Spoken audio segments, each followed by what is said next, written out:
터라 30대 초반임에도 불구하고 요즘과 달리 아이가 벌써 둘이나 됐어요. 딸, 아들. 이렇게 사이좋게 하늘이 선물해 주셨지요. 얼마 전 신문에 기사를 보니까 시간이 갈수록 부모에겐 딸이 좋다는 내용을 봤거든요. 딸을 먼저 키워보신 많은 선배 어머님들이 답변을 그렇게들 했다고 해요. 여러분도 동감하시나요? 전 그 내용에 10분 동감하거든요. 말 나온 김에 저희 딸 얘기 좀 풀어볼게요. 저희 딸은 4살이 돼서 말문에 한창 눈뜨기 시작했답니다. 그러니 얼마나 예쁘겠어요. 지금도 이렇게 예쁜데 크면 얼마나 또 기쁨을 안겨줄까요? 존재만으로도 이토록 사랑스러운 것을. 갑자기 가슴이 뭉클해지네요. 사실 제 딸을 보면 미안한 감정이 울컥 올라와요. 왜 그럴 때 있잖아요. 햇빛이 짱짱 내리쬐다가 갑자기 시커먼 먹구름이 순식간에 하늘을 시커멓게 뒤엎는 그런 날이요. 저와 제 딸에게도 하늘이 원망스러웠던 시간들이 있었습니다. 바로 한때 제가 시어머니라 부른 어느 늙은 여인 때문입니다. 어느 드라마에서 배우 조승우가 뇌수술로 감정을 느끼지 못하게 된 것처럼 저 역시 수술대 위에 누워 시엄마를 기억하는 뇌를 도려내고 싶은 심정입니다. 그 늙은 노파를 떠올리면 제게도 이런 악마성이 있었나 싶을 정도로 똑같이요. 아니, 몇 곱절은 더하게 잔인하게 복수하고 싶어요. 아마 지금부터 제가 하는 이야기를 들으시면 드라마 아니야? 라고 하실 겁니다.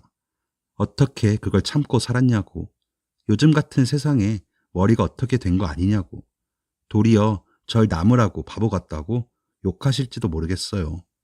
사람이 그렇더라고요. 일이 진행될 때는 정작 뭐가 뭔지도 모르고 살다가 지나고 나면 비로소 그게 뭐였는지가 선명하게 보이게 되는 거예요. 시간이 갈수록 고통이 이루 말할 수 없었지요. TV에서 사건 당한 피해자들이 시간이 지나도 고통 속에서 좀처럼 헤어나지 못한다는 말이 저는 너무나 이해가 가요. 마치 수렁 같아요, 그 기억은. 사람 미치는 건 한순간입니다. 제가 그 일을 만난 건 6년 전이었어요. 우린 사내 커플이었죠. 저도 회사가 처음이었고 그이도 그랬거든요. 사회생활을 처음 시작했다는 공통점에 급속도로 가까워졌고, 동갑이지만 세심하게 챙겨주는 모습이 꼭 오빠 같았어요. 그래서 2번의 고민도 없이 이 남자다 싶어 결혼을 결심했습니다. 아, 젊은 나이인데 남편이 어떻게 그렇게 빨리 취업을 했냐고요? 그렇죠. 그때가 25살 정도밖에 안 됐을 테니까 정상적인 남자들로는 군대 다녀와서 막 복학한 예비역 정도 됐겠네요. 그러나 그이는 이른바 신이 내린 아들이었어요. 왜 군 면제 대상 있잖아요. 8대손 장손이었거든요. 참 어떻게 8대에 걸쳐 집안에 아들 한 명이 없었나. 그것도 놀라운데 선대에 선대를 거슬러 올라간 그 옛날엔 애들이 태어나면 죽고 하던 때가 있었대요. 100일이나 돌 길이던 옛 시절이요. 그거랑 남녀 성별이 무슨 상관인지는 전혀 모르겠지만 말이지요. 그러다 제가 악마라 부르는 시어머니께서 아들을 떡하니 낳은 거죠. 그때 남편 집안은 문중을 따르는 요즘 시대 보기 드문 전통을 고수하던 집안이었는데, 말이 아들 낳은 며느리지 여자로서의 위상은 하대를 많이 당했대요. 아침에 3번, 점심에 2번, 저녁에 3번. 이게 뭔지 아세요? 시어머님이 차려댄 밥상수래요. 시집살이를 모질게 한 거죠. 아들 낳는 건 여자의 본분이다. 이런 말을 대놓고 들었다니, 요즘으로 따지면 그런 집안의 무개념 집안 아닌가요? 기가 막힌 건 시어머니는 자기가 그토록 모질게 당했으면서도 그걸 결국은 답습하더라고요. 저에게 그대로 말이에요. 그것도 악마의 모습으로. 제가 고민 한 번 없이 결혼을 결심한 그 남자는 저의 온전한 평생 반려자가 아니라 악마의 자식이었을 뿐이었죠. 정말이지 그들은 악마였어요. 년놈들이라고 하고 싶지만 제 인생을 위해서라도 속아내려 하고 많이 비워내고 있습니다.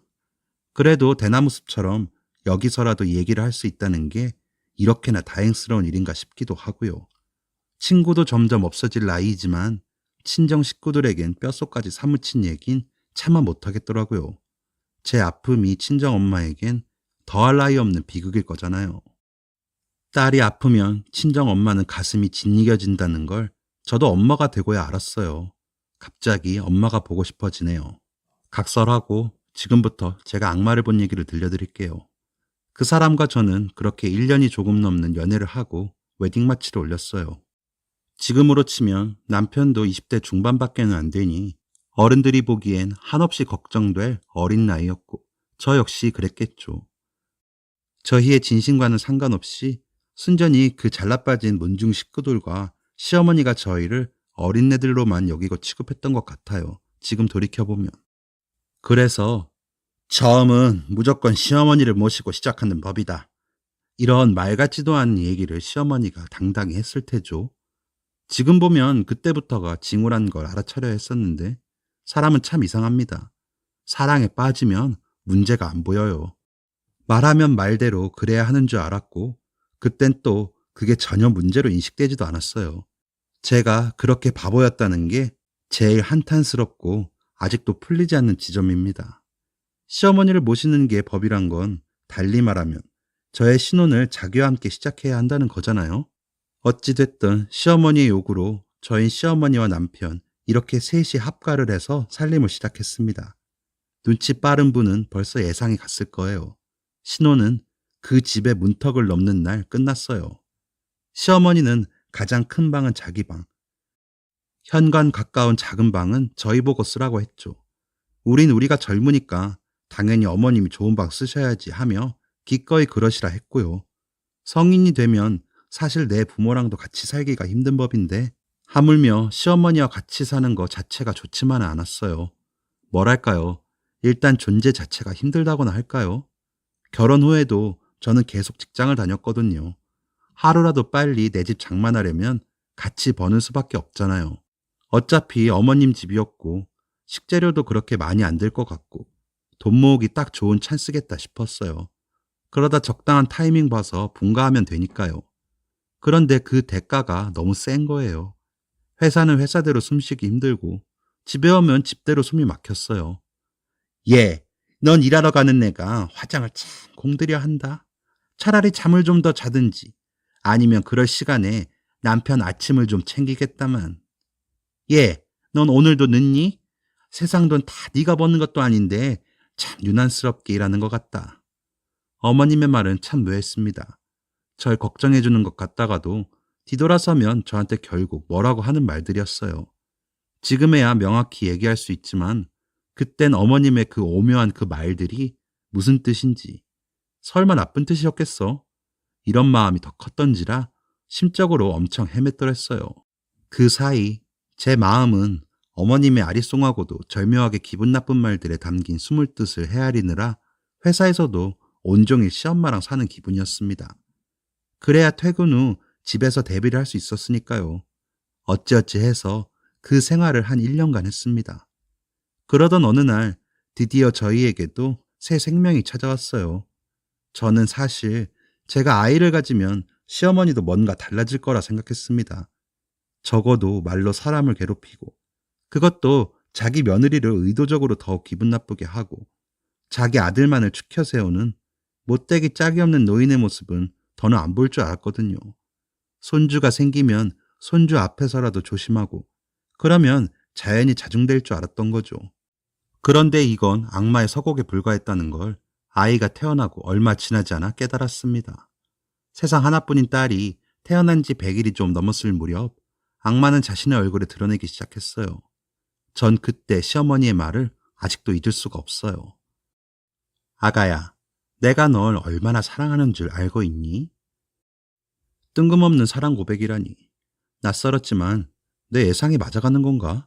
내심 안도감이 들던 찰나 시어머니는 표정이 돌변하더니 벼락 같은 말로 절 치더군요. 넌 내 사랑에 대한 보답이 고작 딸이니? 제 귀를 의심했습니다. 네? 어머니, 그게 무슨 말씀이세요?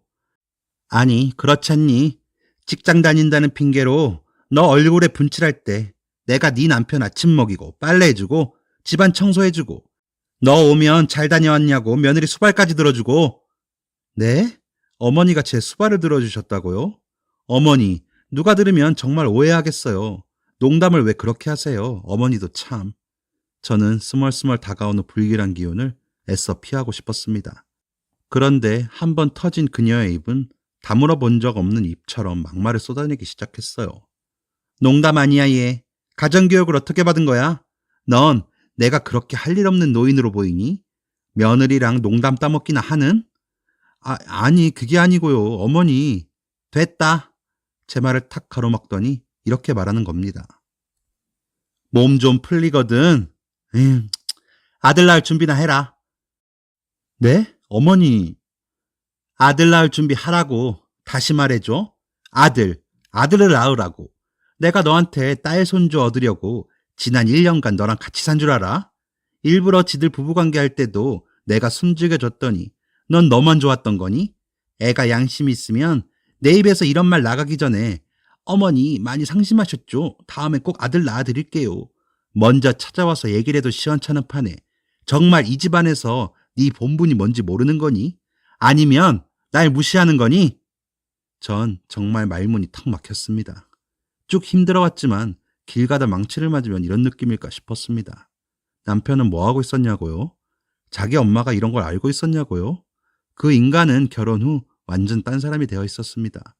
지금 보면 그것도 다 엄마의 그늘에 살아왔기 때문에 그런 게 아닌가 싶기도 하지만 결혼을 하고 애가 생기면 남자는 어른이 된다더니 이 남자는 결혼 후에도 엄마랑 쭉 같이 살아왔으니 말 다 했죠 뭐. 결혼 전엔 그렇게 단호하고 자기 주장 확실하던 사람이 엄마랑 살기 시작하면서는 모든 결정을 제 앞에서도 엄마가 해 하면서 빠져나가기 일쑤였어요. 마치 시동생을 데리고 사는 기분이었다니까요. 둘이 있을 때 어머니에 대한 얘기라도 할라치면 자기가 좀 참아주면 안 돼. 엄마는 혼자시잖아. 자식인 우리가 좀 봐드리자. 응? 이렇게 나오니 저도 크게 뭐라고 하기가 어려운 거예요. 차라리 시어머니랑 저 사이에 큰 싸움이 있었으면 기회 잡아 다 끄집어내고 말했을 텐데 그런 건 또 아니었으니까요. 들어서 아실 테지만 사람을 교묘히 말로 괴롭히는 인간이었어요. 그게 저는 더 악랄하다고 생각해요. 사람을 서서히 피말리게 하잖아요. 그날도 그래요. 시엄마가 아들 손주 원한다는 말, 그래요. 며느리인 제가 100번 양보해서 할 수 있다 쳐요. 당신 남편도 그랬거든요. 우리가 아들 하나 더 낳아드리자. 근데 문제는 산후조리도 채 끝나지 않은 시기였고 제 몸 상태는 안중에도 없고 딸 낳은 죄인처럼 저를 대했다는 거죠. 그때가 출산한 지 고작 2달도 안 될 때였어요. 전 심한 모욕감마저 들었습니다. 그런데 문제는 이게 다가 아니었죠. 네, 과장님. 그럼 그 일은 그렇게 처리하겠습니다. 에이, 뭘요. 좋아요.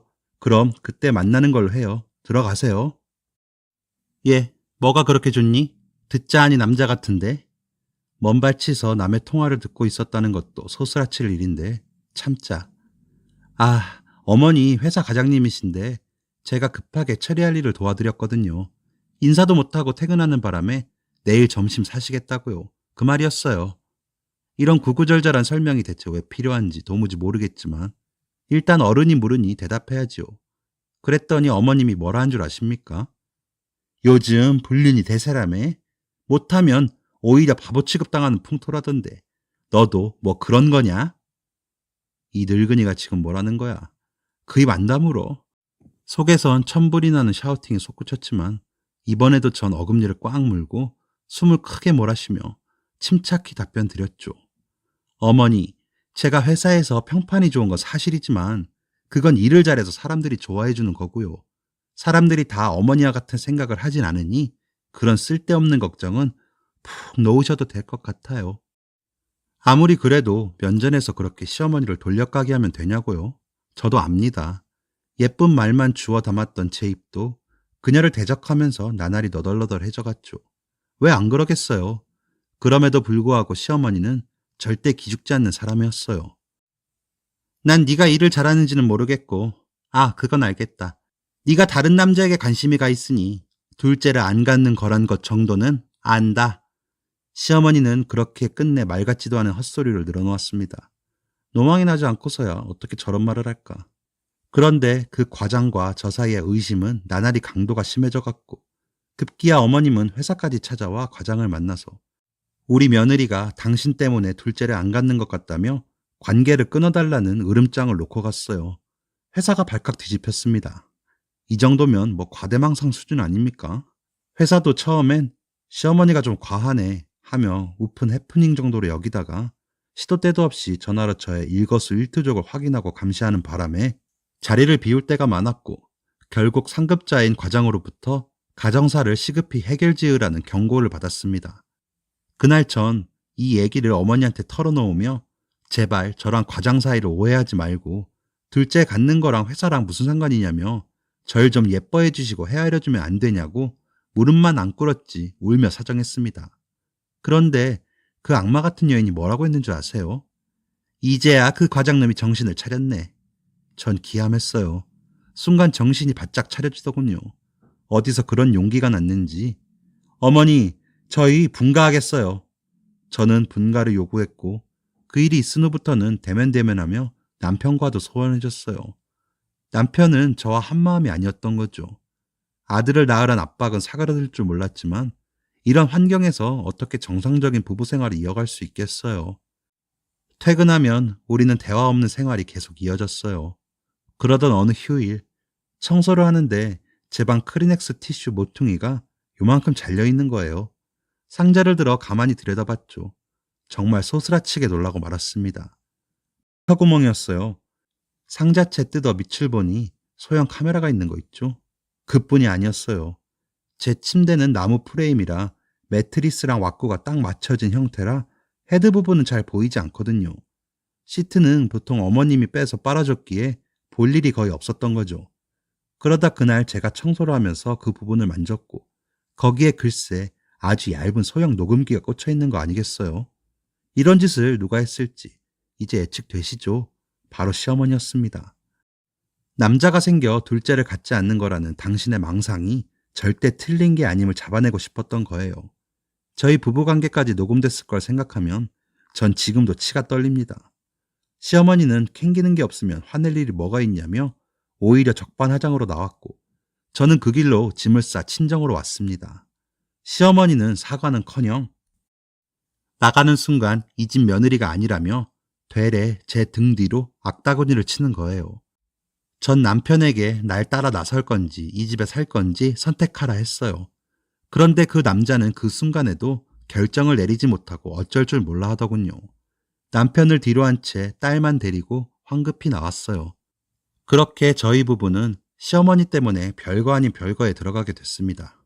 친정에서 지내는 동안 오히려 잘 됐다는 듯이 더 잘 지내려 했어요. 사실은 그런 척 연기를 했던 거였죠.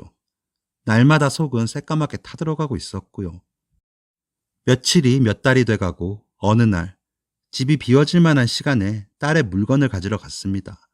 일부러 마주치기 싫어서 시어머니가 없을 것 같은 시간에 간 건데 집에 있는 거예요. 그런데 이상한 소리가 들리는 겁니다. 아가야, 몸조리 잘해야 한다. 배만 봐도 내가 아는데 딱 아들이다. 그러니 무리는 금물이다. 알겠니? 어머니, 이 사람 누구예요? 당신 누구야? 누군데 내 집에 있는 거냐고? 몹시 당황하는 시어머니의 모습. 그 옆에 배가 부른 한 여자. 하늘이 무너진다는 게 이런 걸까요? 전 그때 직감했습니다.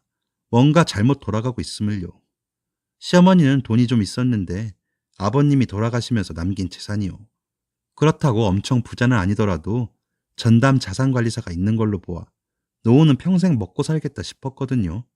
정확히 밝히지 않아선 모르겠지만요.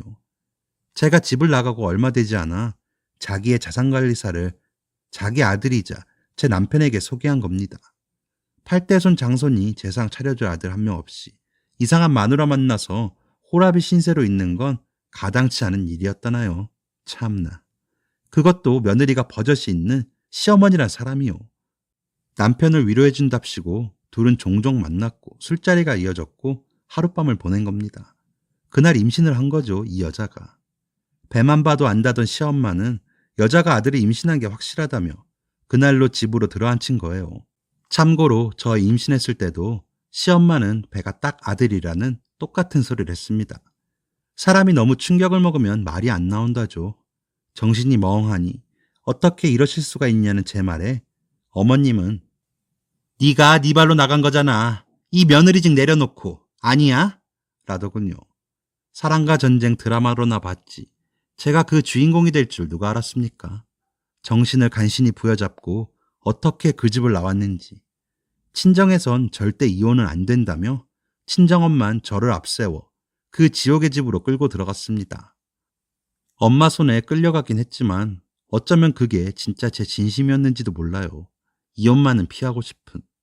사돈 앞에서 시어머니는 더 당당했어요.